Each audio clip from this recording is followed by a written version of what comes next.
My grandma lives in a very stereotypical horror movie house, small Midwest town, white and old-looking home on a farm. She even has a chipped wooden Mary Nativity in the front yard. She also has a cemetery about a half-mile down the road. I used to sleep in the room in the corner, on the top floor, which is my aunt's room, and it had a wooden rocking chair in it. When I was younger, I would wake up because I thought I heard it rocking, to the point where I would wake up my grandma and have to stay in her room. About 10 years later, my mom, aunt, and I were talking about how creepy my grandma's house was. My aunt goes on to talk about how when she was younger, the reason my mom and her ended up sharing a room was because she thought her room was haunted. She said she woke up one morning and the rocking chair was about 2 feet closer to her bed, and after that night, it would start rocking on a nightly basis at midnight. I was staying in the Flamingo Hotel in Las Vegas, which is the oldest property on the Strip with a sordid mob history.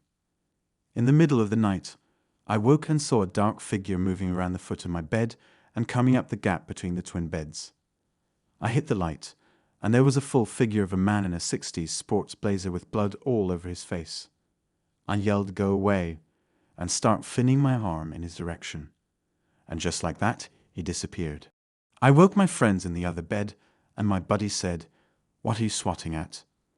I told them about what happened, and they laughed at me.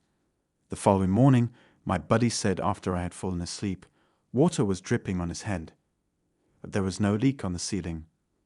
At that point, I was convinced we may have shared a paranormal encounter.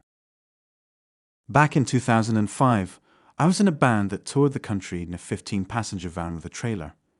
We were on the way from Columbus, Ohio to Erie, Pennsylvania.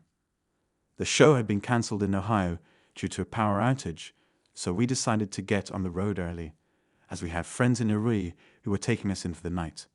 I'll never forget this moment for the rest of my life. We were all having a conversation.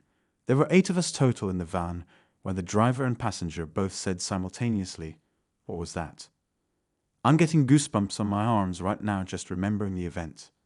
I was sitting behind the driver with my back against the window, and I didn't see anything, but we heard a whooshing noise as if something flew right over the van. My friend who was sitting next to me looked like he had just seen a ghost. We wound up pulling over on the side of the road because everyone was freaking out thinking we hit something, but nothing was found. Both the passenger and driver said they saw a tall black figure lunge at the van from the shoulder of the left lane. My friend who was sitting next to me said the same thing. The next day, we inspected the van in daylight and noticed there were streak marks across the roof of the van. When my boyfriend was about 4 years old, he would talk to a man he saw in the mirror. Naturally, his parents were curious about his behavior and asked him questions about the man. He told his parents details about the man, including his appearance, hobbies, and how he died. It turns out that one of the former owners of the house was a man who had committed suicide in the house, and he matched the descriptions of the man my boyfriend saw in the mirror. When his parents found out, they moved out of the house a month later.